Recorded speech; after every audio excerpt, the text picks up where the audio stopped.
It's good to be with you on this special Thursday edition. Now, sometimes we have the chance to interview interesting people, and today is one of those. And we get to combine that with the fact that we like to talk to people running for office. So today is a pretty special day for us.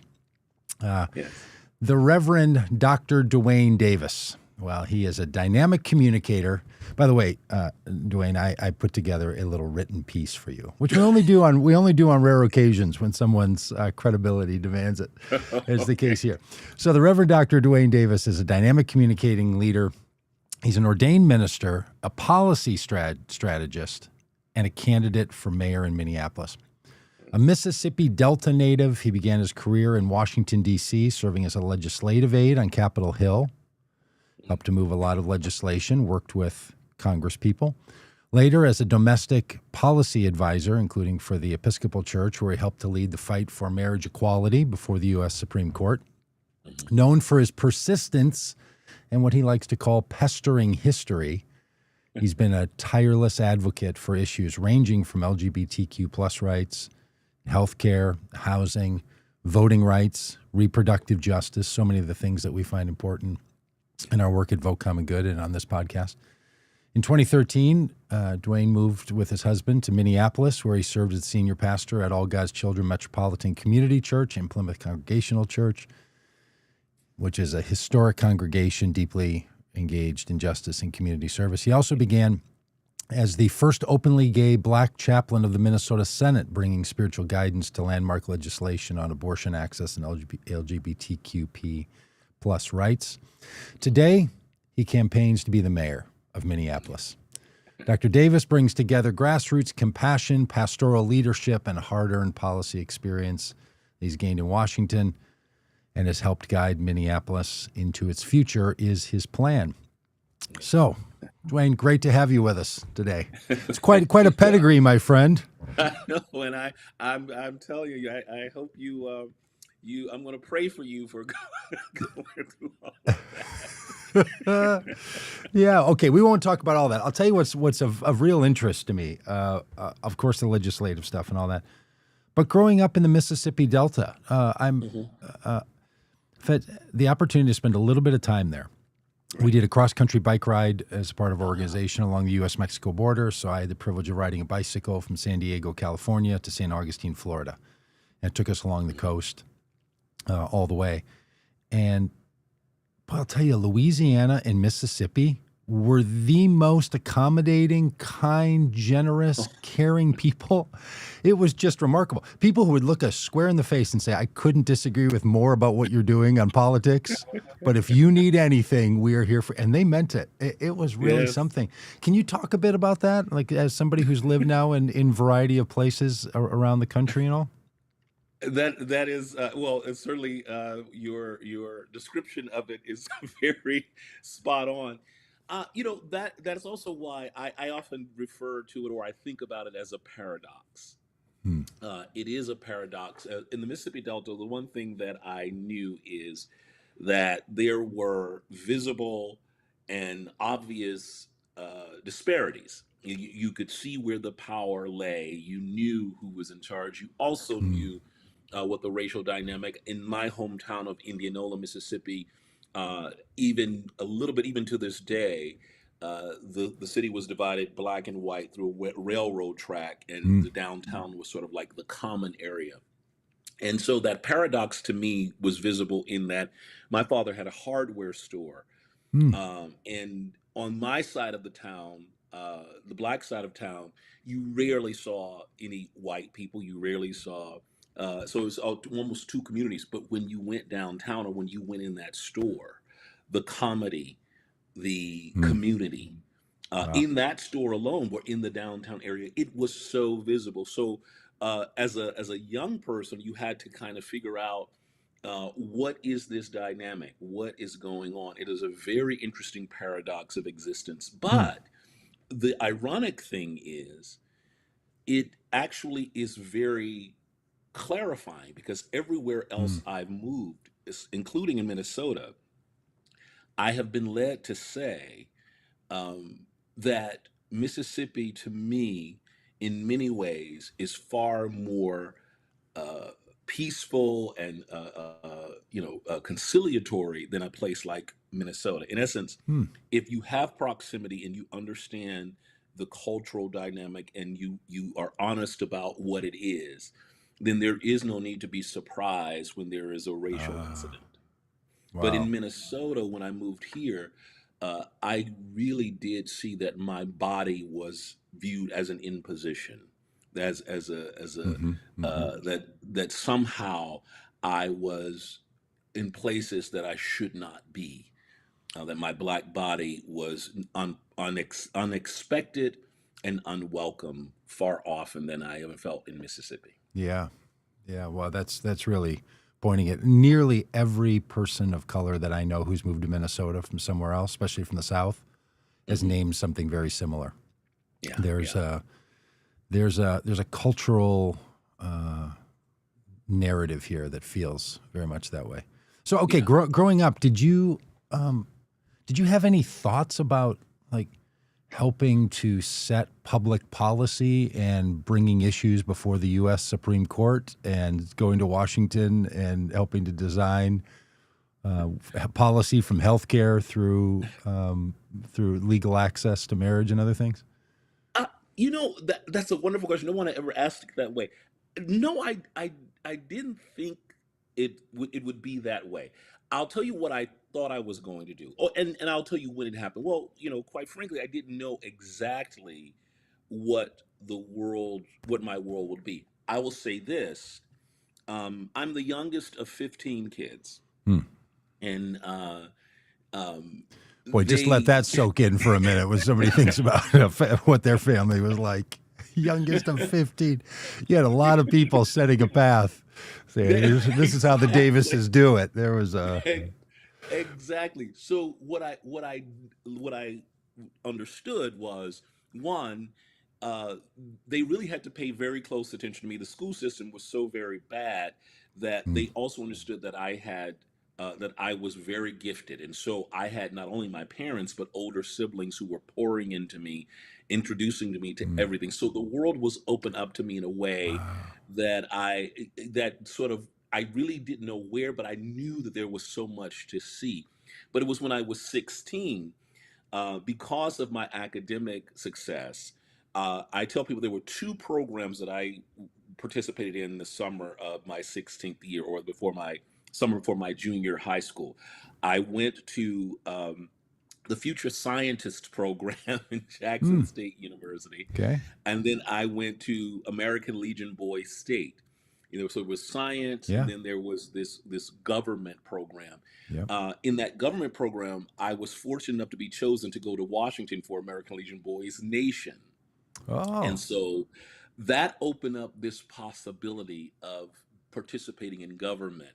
Hmm. And then when I was choosing colleges, I was shooting to go to New York. I wanted to go to Columbia, Okay. and I was accepted there.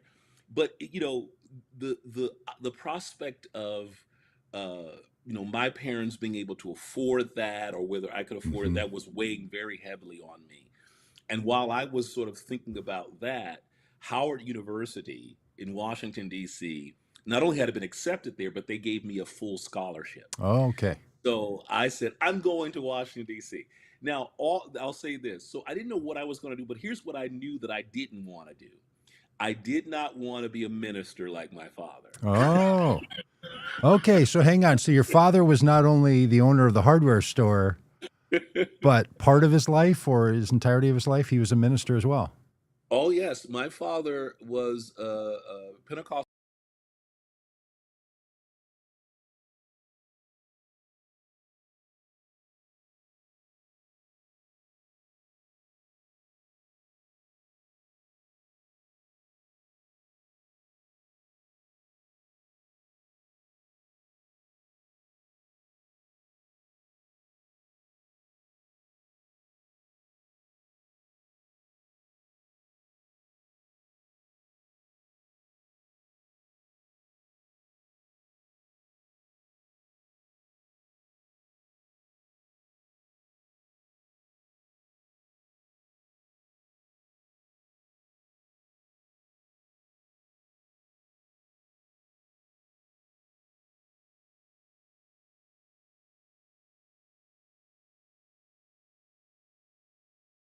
So I grew up Church of God in Christ. Okay. My father had two churches, the church in my hometown of Indianola and a church in Itabena, Mississippi. But that was his true calling, Oh, and so we were in church all the time. Now I'll tell you this: My father started off uh, as sharecropping, but wow. a lot of people don't know this. Incredible. BB King is his cousin. He was in BB Oh, King's get first out of here. band. Come on. Are you kidding me? And they started sharecropping together. And the trajectory of their lives, they sharecropped, and they were in a church quartet, and then they did blues. But their trajectories departed. My father said, "I'm going to be in the church," and BB went off and sought his Wow. fortune in blues. But that's what he did. Wow. And that's what we were expected to. And I was running away from church. I didn't want Okay. to have anything to do with it. So Did so did that's how I ended up in Washington. But here's the thing: I'm just learning. As I got an adult, I started to learn what my parents did.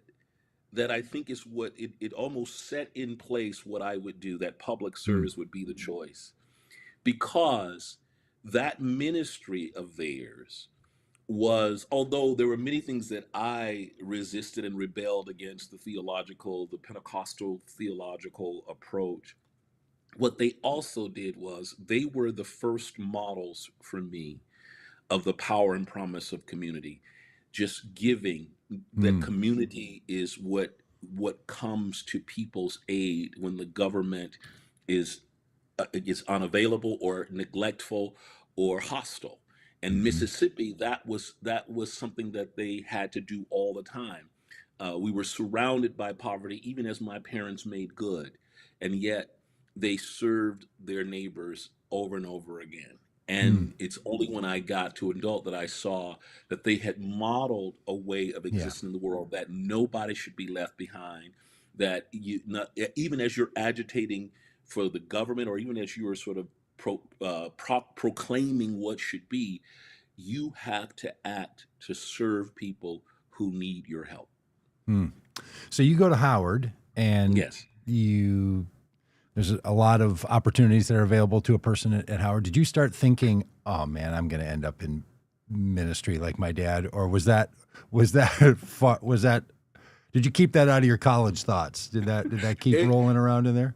it never came to my mind that I would Okay. do that at all. When I was in Washington, the great thing about Washington, especially, I majored in economics.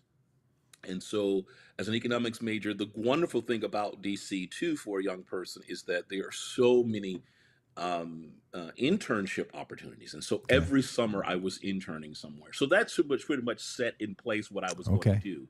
I interned one year for the Economic Policy Institute. I interned for the NATO Atlantic Council. I interned for the Department of Transportation. I was just sort of getting immersed during my college years in this government Okay. enterprise.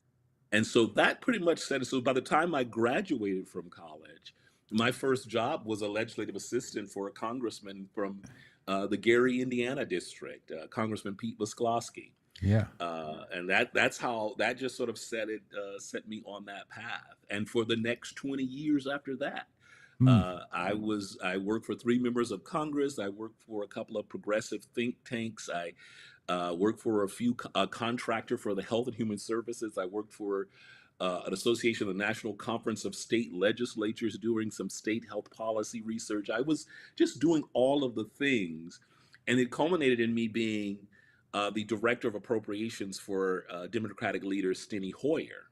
Mm-hmm. So I was pretty much at the pinnacle of Yeah. my Washington, and then that's Doug. That's when that call began to knock at the door. Mm. I just sensed that there was another part of public service that I wasn't touching or experiencing, and I had a therapist who said to me, "You are a church boy. Mm. Uh, you should go back to church." And I said, "Oh, that's not going to happen."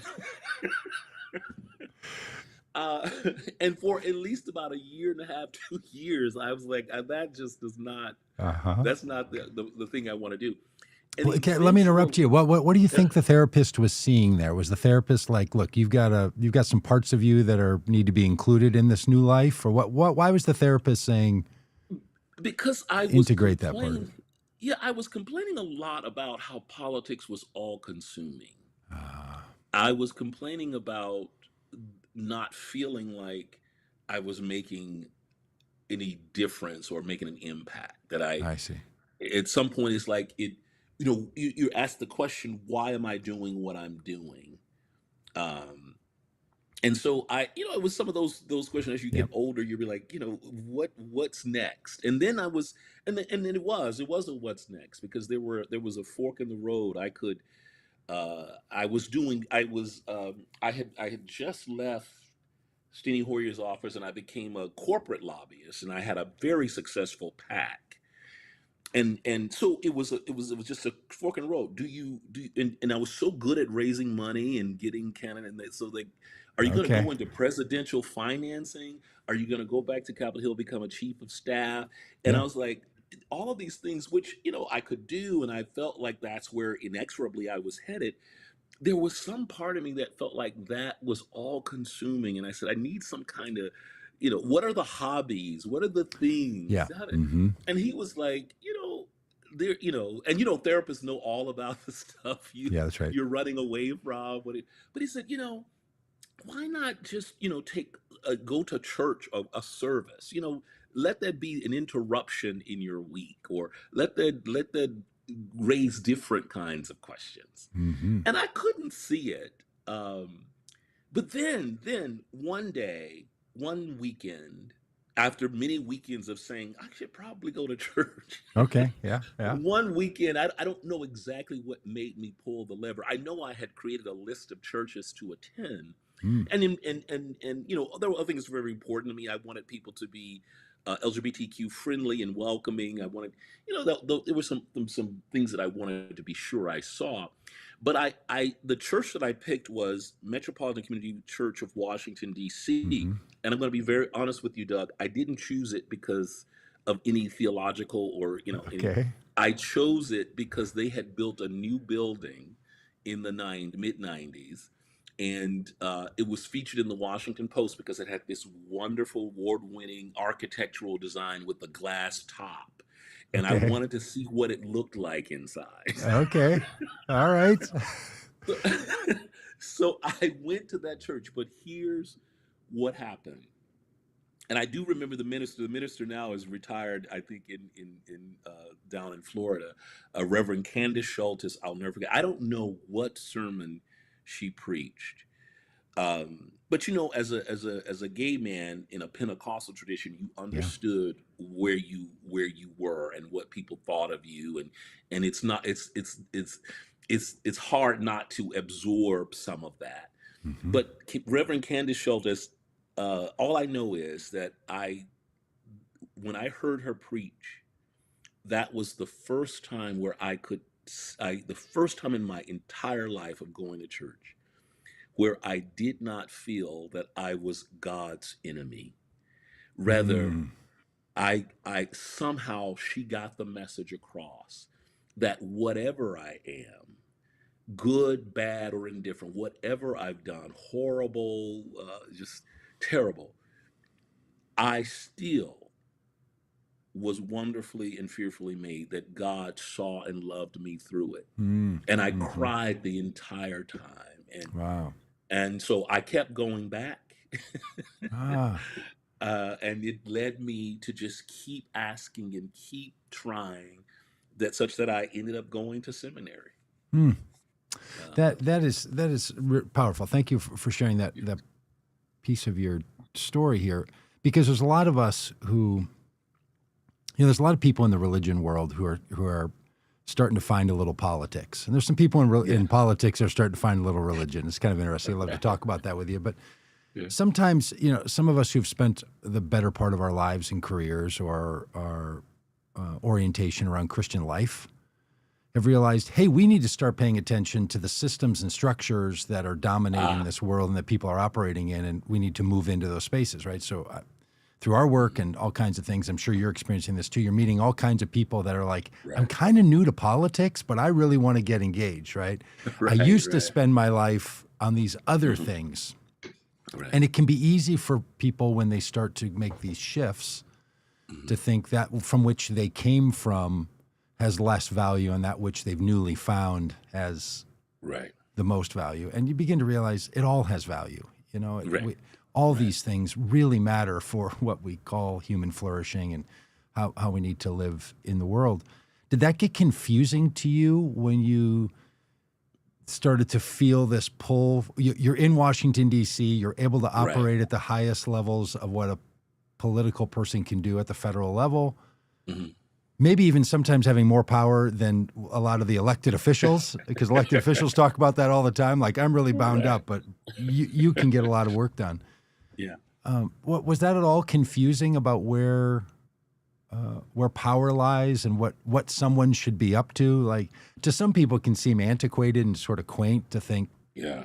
the acceptance of the love of God in a community to see you as you fully are and accept you nonetheless Yeah. can feel like something that people are like, that's old story. I've got that. I grew up with that. Now I need to make some impact in the world. Right. Right. And any thoughts on that? Because I know a lot of people who listen to this and watch these streams are in those unstable places, and they want to leave their religious narrative behind because it's not. They don't know how it operates as a change agent in the world. Right. That's a very good question, and I'll describe it this way because it happened when I was in when I went to seminary. I had an identity crisis because I kept saying, "Look, this is a new trajectory. I'm certainly there are things that I knew growing up in church. I was very familiar with the Bible, but of course, seminary teaches you how to read it differently, and you start looking at languages and history and context, and you start trying to figure out what all this means. So I had an identity crisis because I said, well, what was all of that 20 years of politics for? Yeah. Where do I place it? Where does it happen? What does it mean for me? And so that started off a journey of integration. And for your listeners, that's exactly what I think is the goal here. There are two lessons that I learned in seminary that I think is got me to the point where I know where this balance and integration happens in my own person and in my own work. The first thing in seminary was I really started to spend time with the urban ministry program. Mm. And what that did for me, it translated, or actually, it became a part of what praxis looks like after learning. That is, you don't have to when you are serving food, when you are dealing with the homeless, when you are dealing with the people who are in prison. Um, None of the academic stuff that you've been studying for your tests, that none of that is interesting to any of those people you're working with or serving. It is what that has created in you. It is given you the language, the foundation, the motivation to be in community with people that you want to serve. And you never have to bring up Yeah. what Walter Brueggemann said about the prophetic imagination Okay. to exhibit it. Yes. The second thing was my concentration is preaching. That's what I got my doctorate in, is preaching. And the one thing that I tell my students is, you're not studying to demonstrate what you know.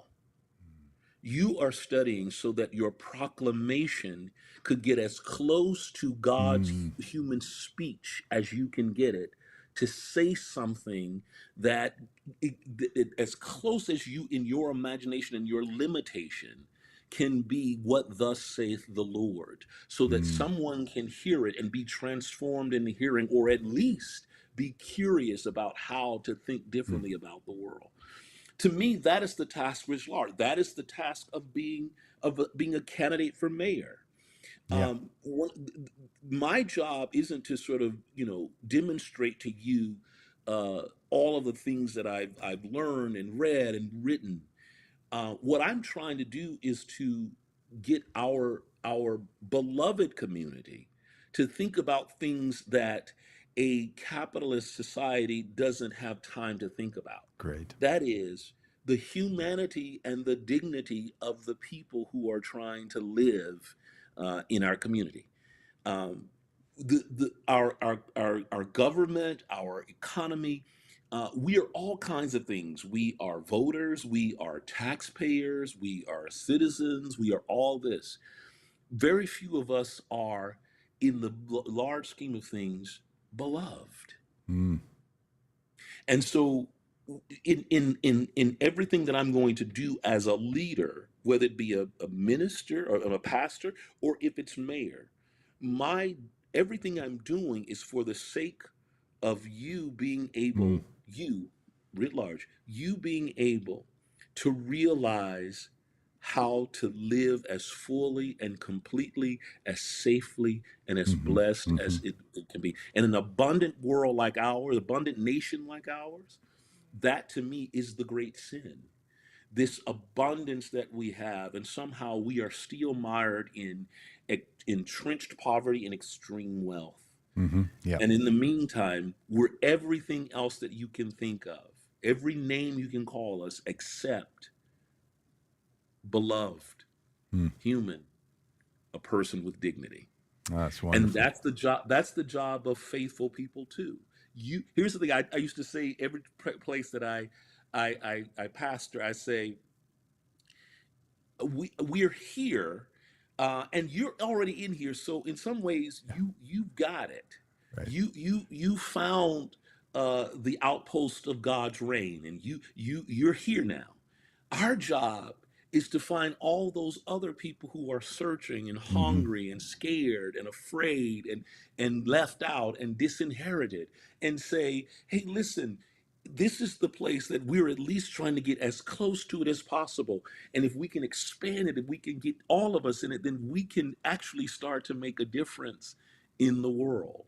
Mm. So that's our job, not to get into the doors and close it behind us because Yeah. we found our church, but that we begin to go out and make sure that everybody else, that is our, and if we do that, some people have been worried about a minister running for mayor, and they're worried about Yeah. separation of church and state. Hmm. And what I've been saying is, again, I have no interest in you having my theological approach, or I have no interest in you absorbing or taking my interest. I would have been successful, I would have felt I've been impactful, if when you walk away, you see yourself as made of that divine stuff that we're all Hmm. made of, Mm. and you know that you are entitled to live a healthy, strong, and thriving life. Mm. Yeah, look, and I want to talk about your connecting that background of yours back to your political roots, because now you're wanting to run for mayor of Yeah. Minneapolis. But I will say, look, that it's pretty unusual for a Democrat to talk that way that you're talking. We spend a lot of time in our work trying to help Democrats get comfortable with religious voters, let alone Democrats getting comfortable with religious candidates and religious Right. politicians. Something has happened in American politics where it's almost as if the Republicans have spent 40 years saying Democrats hate religion Yeah. and hate God, and Right. Democrats have basically gone silent on a response to that, or Right. sometimes Right. nodding along, as if it's a given. And it's just clearly not true. It's not true in No. who the voter base is. It's not true in anything. But that kind of conversation you were just having can feel very confusing to people who think that all needs to stay, those motivations need to stay quiet or hidden and not expressed. So do you have any thoughts about that? Like what should the role of religion in a candidate or in a society mean in a pluralistic society where the last thing any of us want is for a religion to be our government? Religion can do a lot of good things, but running a Yeah. country or a city is No, just not one of them. absolutely. I mean, it's No, never, it's not. it's not what it's designed for. It's a No, really not at all. misuse of it. Do you have thoughts though about what's going on, and as you now move through spaces in both a religious identity and a deep abiding and well-documented political identity, now running for mayor. I think you experienced something a lot of people wouldn't experience, and you would Right. hear things from people that others wouldn't notice. Right. Well, you said it yourself, Doug. One of the things that I tell people all the time is I am a firm believer in our history and tradition and structure of pluralism. Hmm. And so one of the things I'll tell people, like, people bring to bear all kinds of things that inform how they vote and how they move in the marketplace of ideas. Some of it might be, it might be popular culture. Some of it might be, it might be any number of Yeah. religious thinking. It could be some combination of sort of like the cultural Christianity that we have. Everybody is bringing some of that to the table. But what makes all of this work is, and what I am inviting people to do, the same way that I invite myself, is that theological and religious background informs the way I participate. It doesn't and shouldn't inform the way the country operates or the city operates. And I'm very clear on that. And again, I don't have to even come and tell you why I'm thinking the way I'm thinking.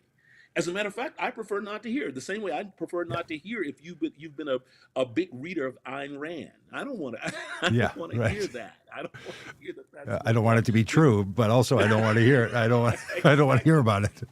right. Yes. Then the second thing though is, and this is what I tell churches all the time too, because I also know at the churches that I've served churches where the vast majority or the entirety of that church is of people who came from some other Mm. denomination or religious background, and we're all trying to live in this community together, whether that was at All God's Children or even Plymouth.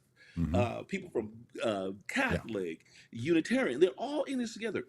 So to me, that is where we are living and breathing examples of what it's like to bring all of these different traditions and experiences and thoughts about God, about life into this space, and we hold it together. Mm-hmm. One doesn't try to impose no, or even if we feel that way, we have conversation, we think about how do we make our way through it. To me, that is what the marketplace of political ideas, the marketplace ideas should look like. That's what our national civic life should be like, Mm. where everybody, and by the way, I would want that. Here's why I would want it, because I do want to know the experience of a woman who has tried to get ordained in Church of God in Christ or the Southern Baptist Convention, Yeah.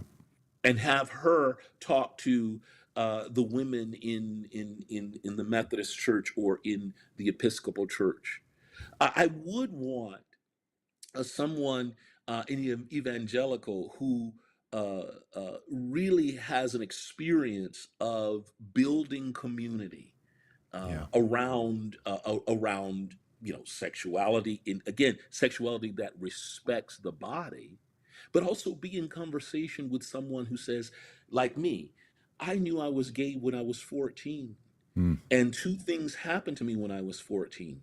That summer I experienced that ecstatic experience of baptism with the Holy Spirit and Mm. spoke in tongues.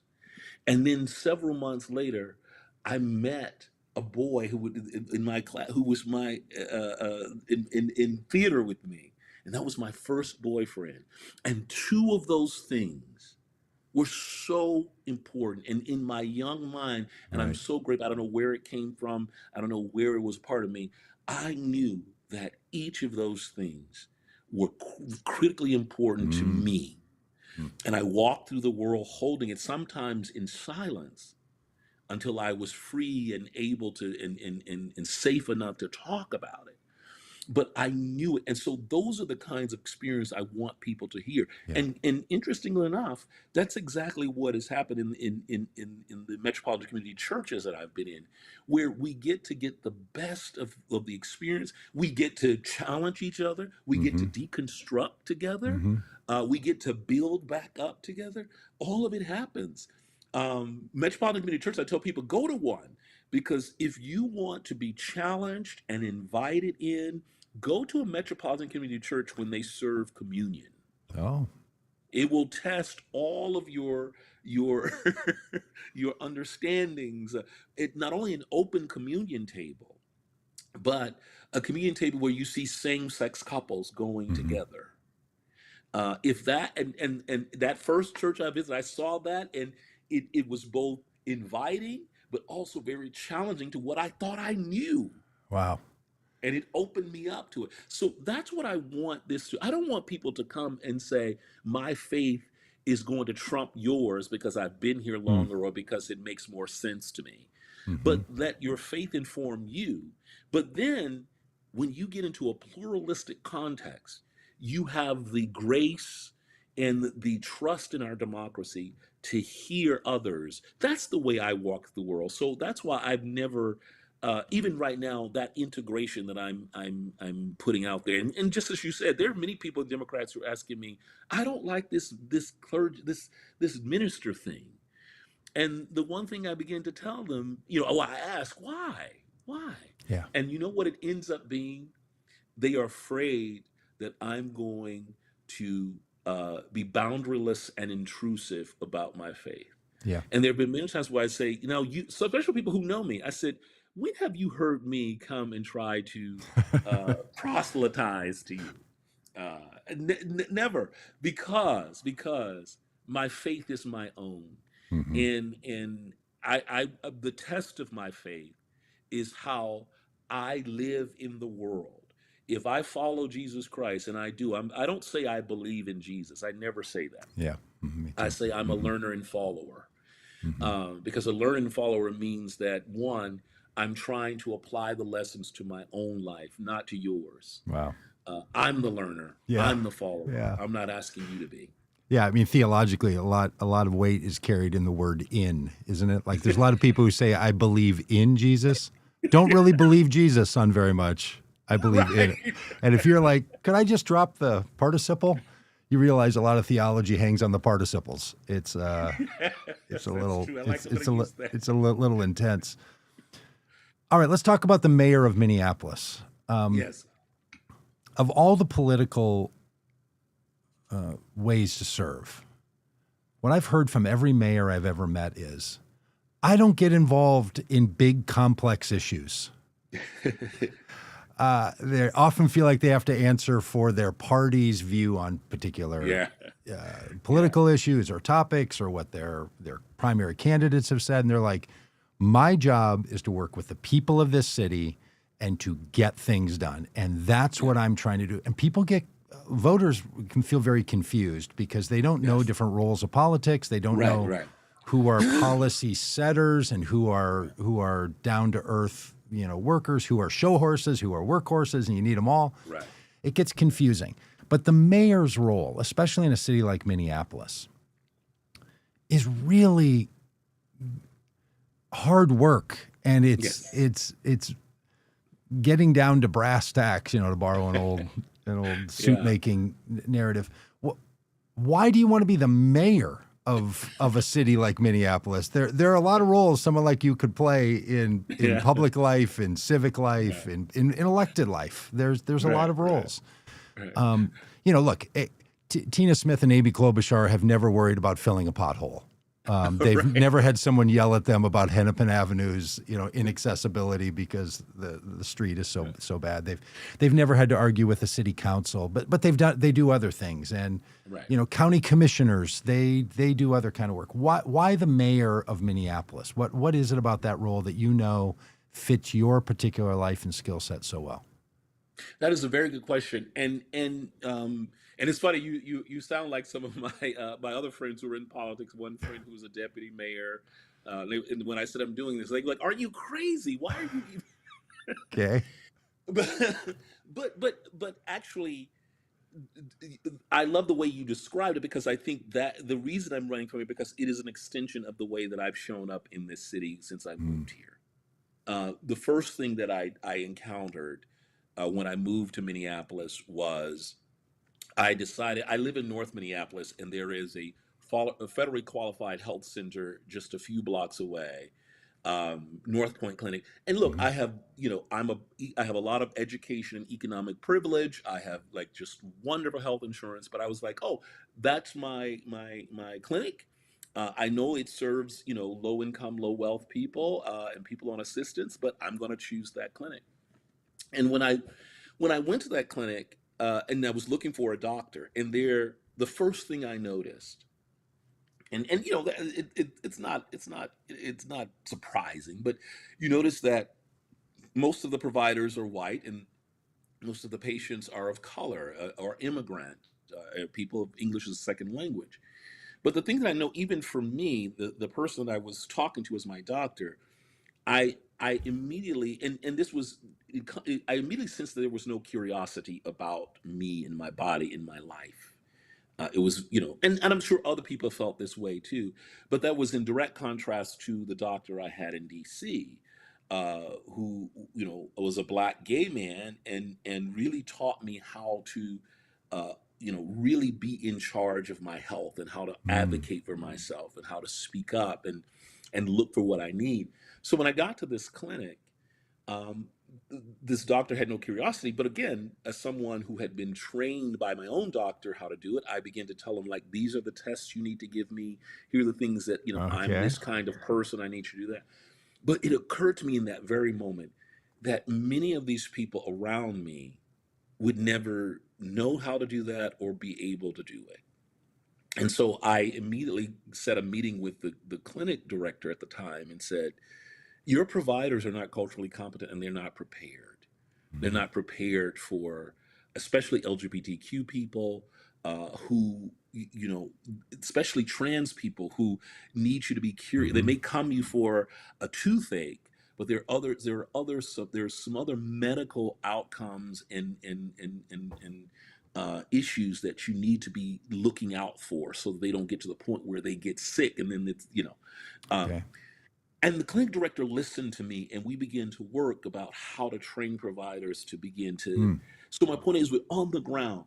The second thing I did was I noticed that it felt like, in Washington D.C., in the Baltimore area, and in Mississippi, I'm so used to the Black church playing a very active role in voter Hmm. mobilization and Black political mobilization, and I didn't quite see that here. Hmm. And so, and one reason I didn't see it is because, in those other places, all you have to do is plug in. You find out where it all happened, and you just go. Yeah. And I couldn't find out where any of that. I was calling people, and someone said, "Oh, it's not like that here." Yeah. And I called someone that I knew and trusted, and I said, "What is going on? I've never seen so much political demobilization in my life." And that person, the trusted person, said to me, "DeWayne, you know what to do. You get to work." And you Oh. start doing. So it was about just sort of everything I've done since I got here. I reached out to then Mayor Betsy Hodges and invited her to All God's Children.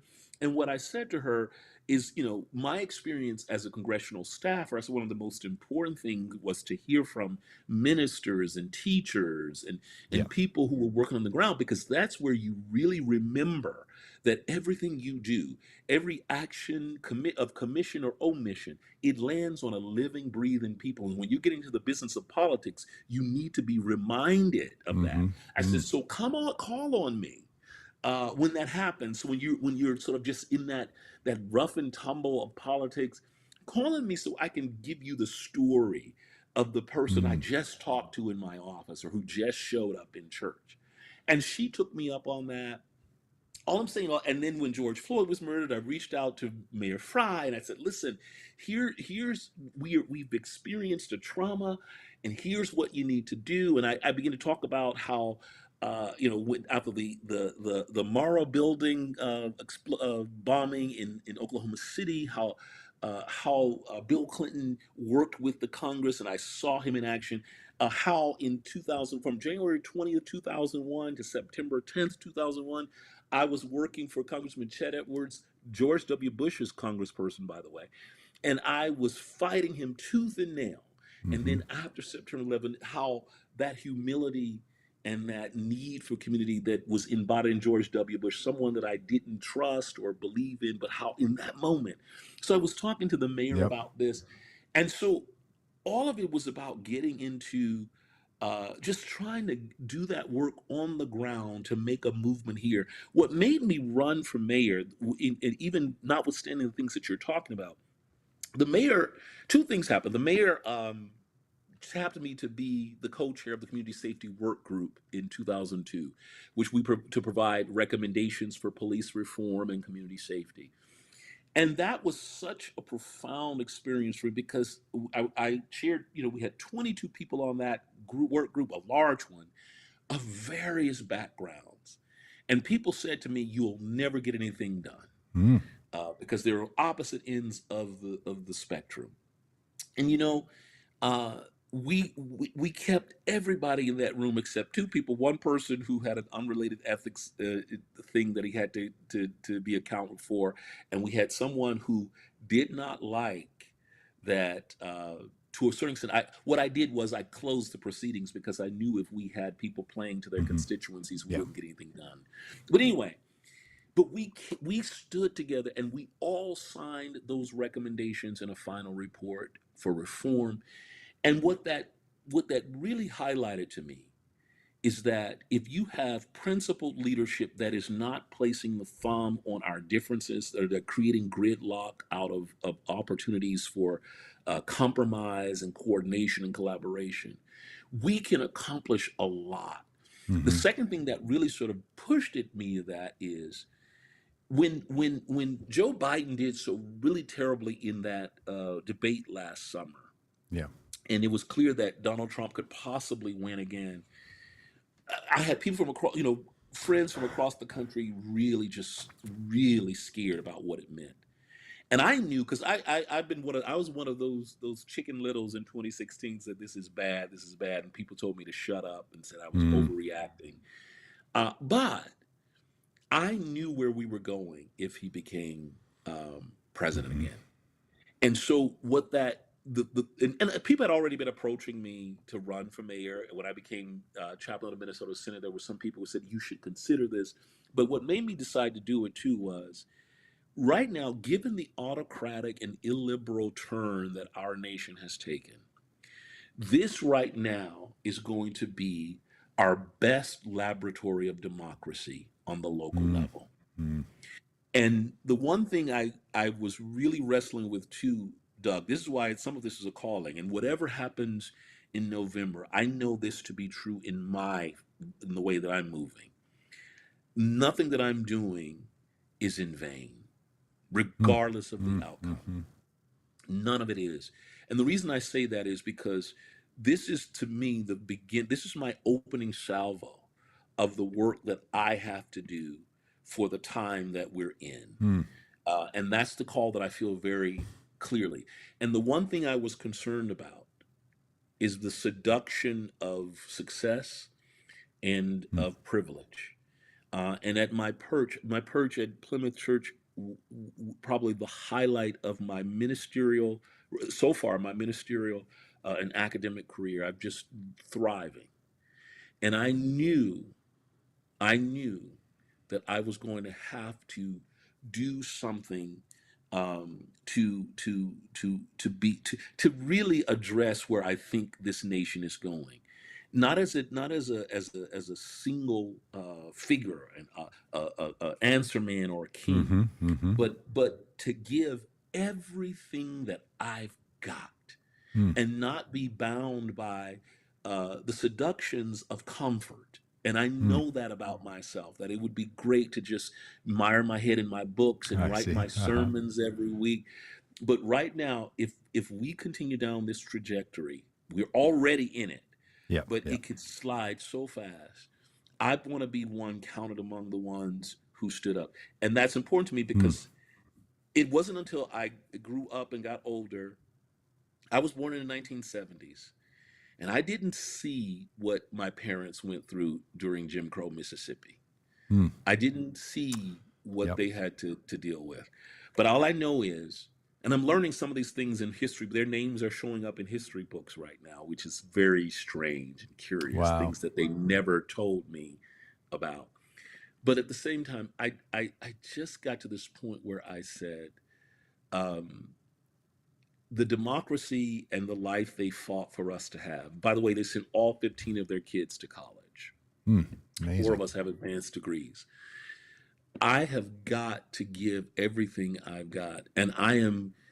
They made a life for me that they could only have dreamt of, and so I'm going to do everything Hmm. I can to make sure that other people's children, other people's, everybody else has that chance, especially if our nation is going to abandon us in the way that I fear that it's Hmm. already starting to do. Incredible. So beautiful. Thank you. Hey, we think a lot about voters and what motivates voters. And sometimes politicians misunderstand what motivates a voter Right. to act in any particular way. I have a sense that voters tend to cast their vote in a way that makes them as a voter feel like they're a good person doing a good thing. Yes. Yes. Most of us don't know a lot of policy. We might know some things, and we might know a lot about some things, but every elected official has a docket of policy concerns that go far Right. beyond anyone's ability to Right. know what you're even talking about, right? That's It's so it's true. it's quite shocking, right? All the things. Yeah. So it's not possible to agree with a candidate on every issue. You might not even know every issue they care about. So we end up ranking them, and then some people do, and some people just, I don't know, they're like, I kind of like that person. I like the way she says that. Right. We're not even sure why I mean, most of us are not very accurate narrators of our own behavior. You know, if you Yeah. ask us why we do Yeah. what we do, it gets a little iffy as to whether or not that's, anybody who knows us well and is around while we're describing our motivations might be like, you might have some other reasons in there as well. So knowing Right. this, that people have so many things, some people are policy driven, some people are personality driven, probably make another P, or some people are just party driven, whatever. Right.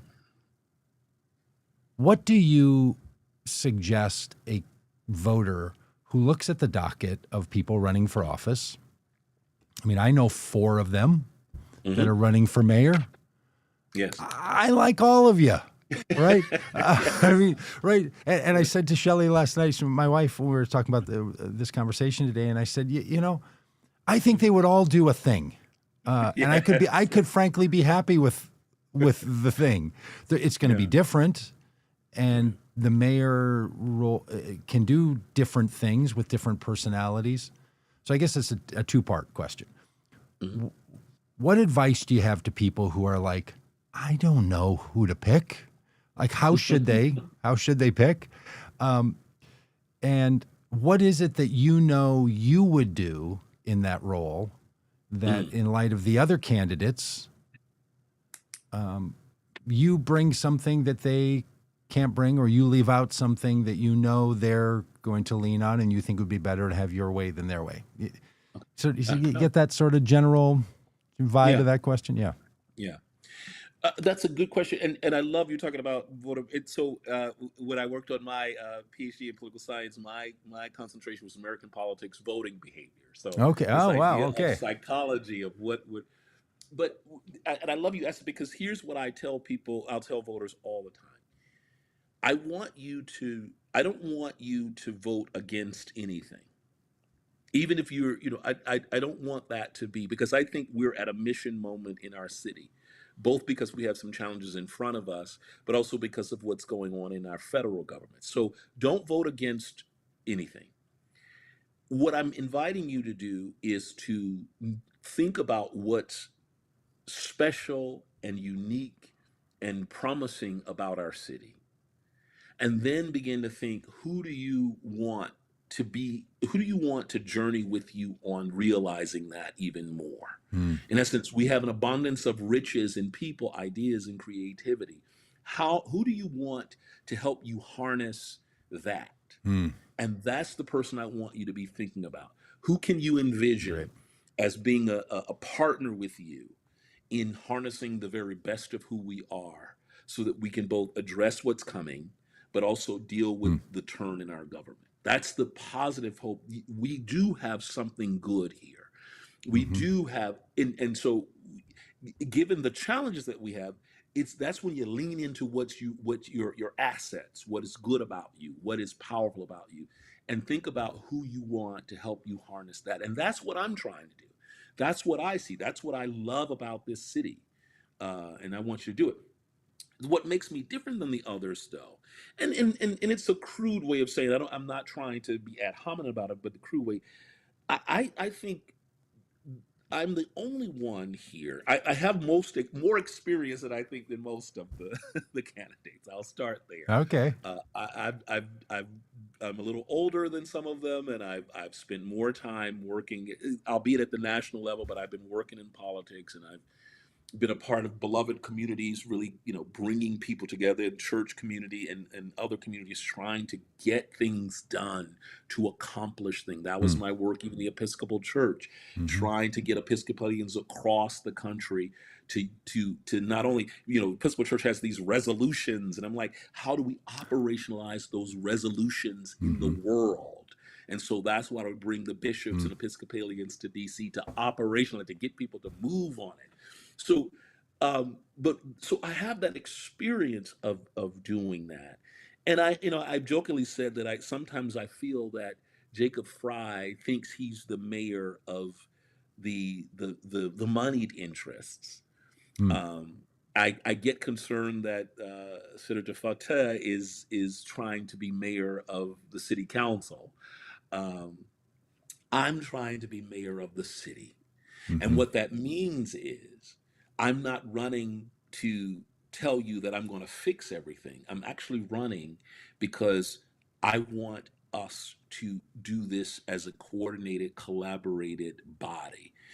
Not only am I going to be working with the city council, not only am I going to be working with the Hennepin Board of County Commissioners, not only am I going to be working with our Minneapolis area delegation of state legislature, but I want to work with the people. And I've said to people, when you pick me as mayor, you better get ready because I'm coming to you. Oh. You're going to be a part of this. And I think I'm the only one that's talking like that, where I really do believe that it's going to take all of us doing our very best. It's going to take something not only of the elected leaders, but it's going to take something of all of the residents of Minneapolis, given where we're going. And so that's what makes me different, that I'm coming in to be a part of a collaboration, of a coordinated, all of government, all hands on deck approach to all of the things that are happening.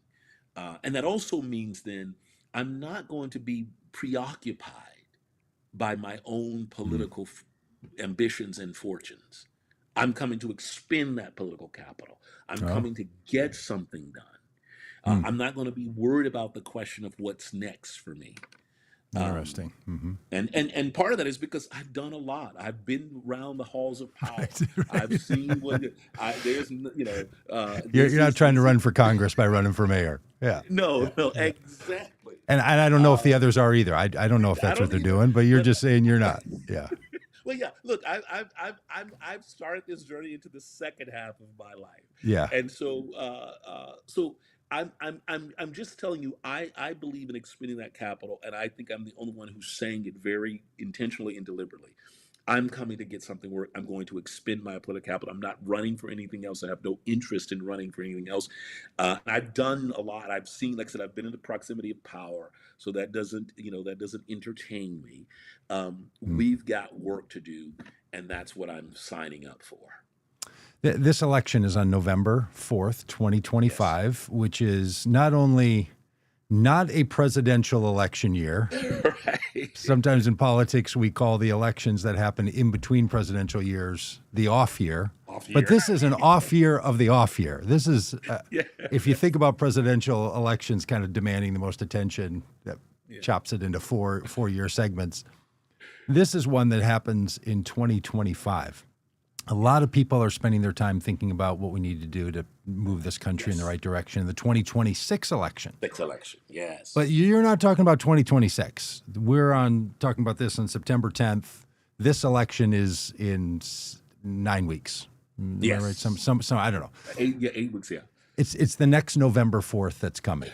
All right. So a lot of people aren't in Minneapolis and around Minneapolis, and for people that obviously are not from Minneapolis, they might not recognize how much Minneapolis is the center for an entire metropolitan area. That's true in a lot of Yes, places, yes, but there's a lot of people who live outside the city, but their family members or friends live in the city, and people are influenced by a lot. So if people feel like I can't even vote for, right. DeWayne Davis for mayor, but you know people who can. What has to happen in your campaign between now and November 4th to be sure that turnout is the way you want? And do you know what the turnout number is? Do you I don't know if you're willing to share that, but I know a lot of people running for office are like, I know the win number. And do you have a win number? Do you know what that Yeah, is? And do you know what yeah, it takes to get yeah. to that point? Yeah. So and that's a good question. And the win number, of course, is based upon a ranked choice Yeah, would you election. describe that for Yeah. people? Because even people in Um, Minneapolis, frankly, don't understand ranked choice voting. They're just like, I voted for 3 people. I don't even know why. I mean, I've had people say this to me, like, because they pay attention yeah. to politics, less Yeah. than an hour a year. They're really, Right. Right. they're like, Right. Yeah. So we what have a kind of ranked vote was choice. that? Right. So we have a ranked choice, like which means you have a choice to rank a candidate one, two, three. And if your first choice doesn't get the threshold to win, which is over 50%, then your second choice, your second choice, or if your first choice falls out, your second choice then goes to count for the toward that final number of the candidate you chose. In essence, you're just sort of eliminating. You Okay. keep doing until someone gets to the top or gets or the majority. So, and I tell people all the time, even if you are, if you have one candidate that you like, and I hope that you like me, I really need, I need to get 40,000 people on that for 40,000 Okay. plus Okay. on that first ballot. But I also then, if I'm your second choice, when someone falls, I want to be the second choice of everybody else. So then, when we go to that second round, you start adding to my number, and I see. and keep adding until I get to the top. So, but here's what I want people to understand too. Sometimes even if ranked choice is confusion, the way I like to say is don't disempower yourself because you have been empowered to vote or rank 3 people. So even if there's someone that you're just really into, don't leave your ballot empty because if the person that you want doesn't get it, there look at the other person that you might want. There might be someone else that you say, oh, well, if I can't get candidate A, I'll choose candidate B because Hmm. that'll be my second choice. I would say I hate to put it this way, but it's almost like one of the you go to a store and you said I want the Coke, and they say, well, we have Pepsi Yeah. products, Is Pepsi and you okay? say, Yeah. and you say, well, I'll take Pepsi. Well, that's Yeah. the same thing. Like you would prefer this, but if you can't have that one, what would be the next one? So don't disempower yourself. Pick all of that so that you can begin to work your way up. That's the first thing I would say. But the second thing I would say is for me, especially if you support me, go all in. Go all in. My big challenge in the next coming weeks is I don't have I'm running against the incumbent, and I also am running against the sitting senator of the state legislature. And so they already have political organizations. They Yeah. have they have money. They have name recognition. And while I have name recognition, name recognition, my name recognition comes. Most people know me only as the Reverend. Okay. Mm-hmm. So they don't know about the work that I did in Washington, or they know only a Yeah. little bit. So we have to spend a lot of time, and we have been one getting out there, and we've been very aggressive in terms of house parties. We certainly, since the endorsement was overturned, the city endorsement overturned, now we have access to the DFL data. So we've been cutting turf and getting across the city to door knock and we really want people to sort of again look at all of your choice. Some people say, well, I'm for this candidate and that's all I care about, and we say don't disempower yourself. Okay. If if that's who it is, listen and talk to me. I may become your first choice, but if I don't, I can be the second one. You can go ahead and exercise that part of it. Mm-hmm. So we're really doing a lot of work of doing that. The one thing we do know too is, and so we're, and we're trying to raise a lot of money. Like I said, I would never be able to raise as much as an incumbent Hey, or say something about how money gets spent. A lot of people hear things like we need to raise a lot of money. Then they have no idea how a politician or candidate correct. spends their money. Yeah. What does the money go for? In the Right. last 5 weeks, 4 weeks, the people are going to Yeah. donate and you're going to spend the money. Where does it go? Right now, the money is going to go toward getting as much information about me to you. So that is literature, that is lawn signs, Okay. that is videos. Videos sort of and then that is to get a mailer so that even if you haven't had one touch, but we need to touch you multiple times. So Yep. even if you came to a meet and greet or if you came to a candidate forum, like last night we had a candidate forum at the Minneapolis library. So people got an introduction. Some people may not, that may be the first time they heard me.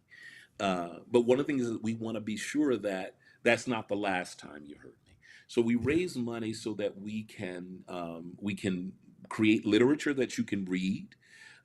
We also want to maximize our touch on you when you're scrolling through your social media. Mm-hmm. We wanted you to get a sense like, oh, there's that DeWayne Davis guy that I Mm-hmm. saw at the forum.